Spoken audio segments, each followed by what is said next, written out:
कुछ टाइम पहले एक न्यूज आई थी। Well, earlier this year, India became the world's most populous country, edging out China. But at the same time, the fertility rate is declining in the South Asian nation as cases of lifestyle diseases rise and locals get married later in life due to shifting economic and social factors. On top of that, doctors warn that infertility is becoming a growing problem. India का fertility rate कम होकर 1.99 हो गया है। But ये news ज्यादा limelight में नहीं आई क्योंकि लोगों को पता ही नहीं है कि इससे होगा क्या।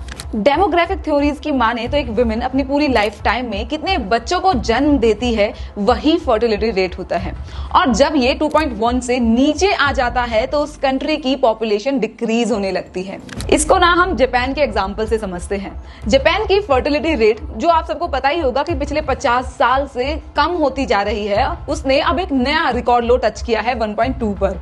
ये रेट 1973 के ग्लोबल ऑयल क्राइसिस के बाद आया था, जब इकोनॉमिक रिसेशन में चली गई थी, और तब से ना ये रिकवर नहीं हो पाया है। इसका रिजल्ट ये हुआ कि 2017 में 27.7% लोग वहां पर 65 साल की उम्र से हैं, और ये नंबर लगातार बढ़ रहा है, जो कि 2065 तक 38.4% हो जाएगा।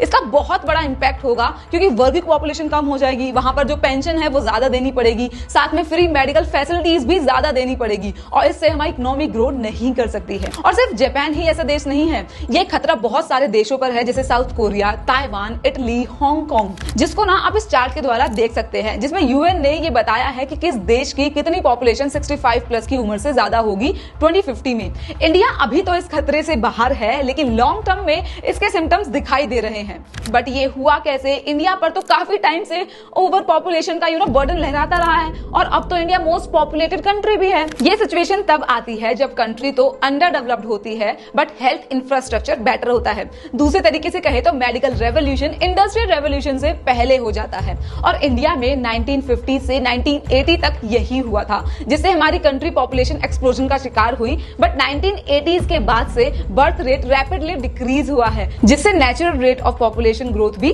कम हो गया। नेशनल पॉपुलेशन रजिस्टर के पब्लिश्ड डेटा के अकॉर्डिंग इंडिया में इन्फेंट मोरालिटी रेट 1981 में 111.7 पर 1000 था, जो कि 2022 में डिक्लाइन होकर 27.7 हो गया पर 1000।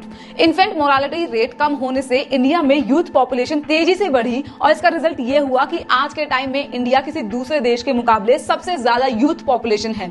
इस फिनोमिना को डेमोग्राफिक डिविडेंड कहा गया है, क्योंकि ज्यादा यूथ तो ज्यादा working population and more development. Economist ने सिचुएशन का एडवांटेज लेने के लिए कहा और इसे देश की पाथ ऑफ प्रोग्रेस कहा है। बट अब सिचुएशन बदल रही है। पिछले डिकेड में हमारे ओल्डर जनरेशन ने तो ज्यादा बच्चे पैदा किए, डेमोग्राफिक डिविडेंड में कंट्रीब्यूट किया था, बट आज की वर्किंग पॉपुलेशन ऐसा नहीं कर रही है। ज्यादा डेवलप्ड कंट्रीज में नेचुरल ग्रोथ रेट 0 से नीचे आया है, मतलब उनकी पॉपुलेशन तेजी से कम हो रही है। ऐसी कंट्रीज में इमिग्रेंट्स के आने से सिचुएशन बैलेंस हो पा रही है, बट लॉन्ग रन में ऐसा होने के चांसेस भी लो है। और ऐसी ही सिमिलर सिचुएशन अब इंडिया में भी देखने को मिल रही है। अगर इंडिया का फर्टिलिटी रेट 1.99 ही रहा तो ये देश की प्रोग्रेस के रास्ते में रुकावट बनना शुरू कर सकता है। डेमोग्राफिक एडवांटेज सिर्फ 2042 तक ही रहेगा। और सवाल सिर्फ फर्टिलिटी रेट के गिरने का नहीं है, बल्कि सोसाइटी के अलग अलग हिस्सों में फर्टिलिटी रेट का फर्क भी है।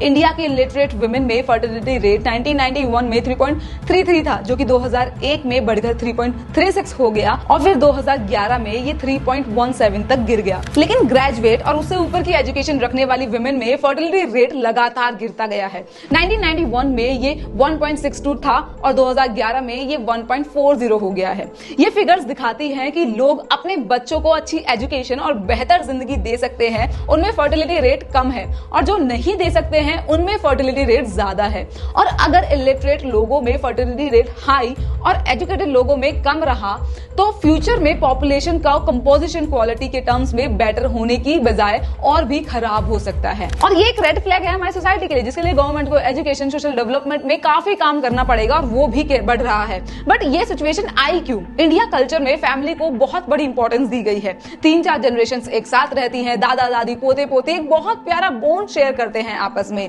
लेकिन धीरे धीरे ये अब कम हो रहा है। थ्योरीज अब प्रैक्टिकल लाइफ में देखने को नहीं मिल रही है। हमारी सोसाइटी में न्यूक्लियर फैमिलीज तो अब तक थी, लेकिन आने वाले शायद में ऐसा भी ना हो, क्योंकि आज के टाइम में एक टर्म चल रहा है डिंक, यानी कि डबल इनकम नो किड्स। ये एक तरह का लाइफस्टाइल है जो ज्यादातर हाईली एजुकेटेड लोग अपने लिए देख रहे हैं। ये सोच वेस्ट की तरफ से आई है, जहां पर हम इंस्पायर है उनके लाइफस्टाइल में। वर्किंग कपल्स इंडिपेंडेंट और लग्जूरियस लाइफ जीने में अपना गोल बनाते हैं, ना कि फैमिली रेज करने को। इसके पीछे उनकी सोच ये होती है कि एक बच्चे को रेज करने का मेंटालिटी चैलेंज होता है और फाइनेंशियली भी काफी ज्यादा चैलेंजिंग हो सकता है। सिटीज की हाई कॉस्ट ऑफ लिविंग उनको बच्चे करने से रोकती है, और भी बहुत सारे कॉजेज है डिंक को फॉलो करने के लिए, जैसे over population, increasing carbon footprint, political instability, environmental challenges and social issues like crime बहुत ज्यादा है। बहुत से कपल्स अपने करियर और पर्सनल डेवलपमेंट को पहले रखते हैं। उनके ये भी मानना होता है कि बच्चे ना होने से वो इजीली किसी भी सिटी में ट्रांसफर कर सकते हैं, ट्रैवल कर सकते हैं। बच्चे होंगे तो स्कूल और इस डिंक लाइफ को सपोर्ट नहीं कर पाएंगे।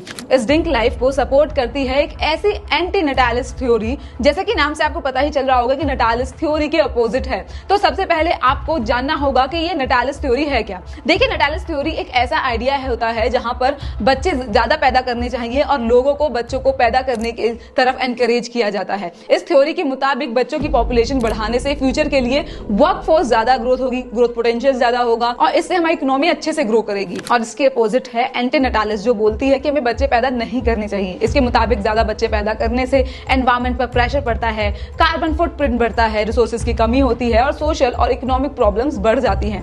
ये थ्योरी उन लोगों के लिए है जो बिलीव करते हैं कि जिंदगी में सफरिंग और प्रॉब्लम्स काफी ज्यादा है और नए बच्चों को पैदा करके उन्हें ये प्रॉब्लम्स का सामना करना पड़ता है। ये दोनों लॉजिक ही सही है, बस किसके लिए कौन सा सही है ये आपको खुद डिसाइड करना पड़ेगा। कुछ लोग कम पैसे कमाते हैं, रूरल एरियाज में रहते हैं बट काफी बड़ी फैमिलीज बनाते हैं। ऑन दी अदर हैंड कुछ लोग बहुत बड़ी सिटीज में रहते हैं, काफी हाई कॉस्ट ऑफ लिविंग को मेंटेन कर सकते हैं, बट वो एक या दो बच्चे ही करते हैं या फिर नहीं करते हैं। एजुकेटेड वुमेन में फर्टिलिटी रेट का डिक्लाइन होना है, सोसाइटी का जो चेंज हो रहा है थिंकिंग में, उसको भी दिखाता है। उन्हें अब अपना करियर नहीं छोड़ना है, वो पोस्टमार्टम डिप्रेशन से नहीं गुजरना चाहती हैं, जिसके बारे में शायद कोई जानता भी नहीं होगा। और बच्चों की ज्यादा जिम्मेदारी माँ के पास ही आती है, जिससे उनकी प्रोफेशनल लाइफ एकदम खत्म सी हो जाती है। और ये बात सिर्फ प्रोफेशनल लाइफ खत्म होने की नहीं है। इंडियन हाउसेस में मोस्ट वुमेन को बड़े बड़े डिसीजंस लेने में पार्ट नहीं रखा जाता है। उनकी सेल्फ रिस्पेक्ट कहीं खो जाती है, जो कि वो बाहर काम कर ढूंढती हैं। क्योंकि हमारी सोसाइटी में वुमेन को सिर्फ बच्चा पैदा करने की मशीन समझा जाता है। उनके ऊपर हमेशा से एक सोशल प्रेशर रहता है कि एक पैदा करे अब दूसरा लड़का होना चाहिए, लड़की होनी चाहिए। ऐसे एनवायरमेंट में वुमेन के लिए अपना करियर बनाना और भी ज्यादा इंपॉर्टेंट हो जाता है।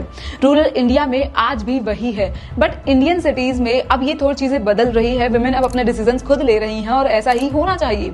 उन्हें बच्चे करने हैं या नहीं, एक करने हैं, दो करने हैं या नहीं करने हैं, ये उनका खुद का डिसीजन होना चाहिए। और सिर्फ वुमेन ही नहीं, अब तो सिंगल मैन भी शादी और बच्चों से बचना चाह रहे हैं। जैसा कुछ टाइम पहले निखिल कामत ने कहा कि उन्हें बच्चे इसलिए नहीं कर रहे हैं क्योंकि करने से उनको 18-20 साल का करियर ग्रोथ नहीं मिलेगी और उसी में फंसे रह जाएंगे। और क्या सिर्फ बच्चे इसलिए करना कि ओल्ड एज में वो आपकी केयर करेंगे, ये सही है? हु नोज कि उस टाइम में वो आपके साथ रहेंगे भी या नहीं रहेंगे। बच्चे करने हैं या नहीं, एक करने हैं या चार, ये सब इंडिविजुअल्स पर डिपेंड करना चाहिए, उनकी मेंटल फाइनेंशियल कैपेबिलिटीज पर डिपेंड करना चाहिए। लेकिन हाँ, ये डेमोग्राफिक सिचुएशन जो देश के लिए बन रही है वो एक अलार्मिंग सिचुएशन हो सकती है। इस सब्जेक्ट पर सोसाइटी और गवर्नमेंट को गहरी सोच विचार करने की जरूरत है। अब आप मुझे अपनी थिंकिंग कमेंट्स में बताइए। मैं आपको मिलूंगी जल्द ही एक और वीडियो के साथ।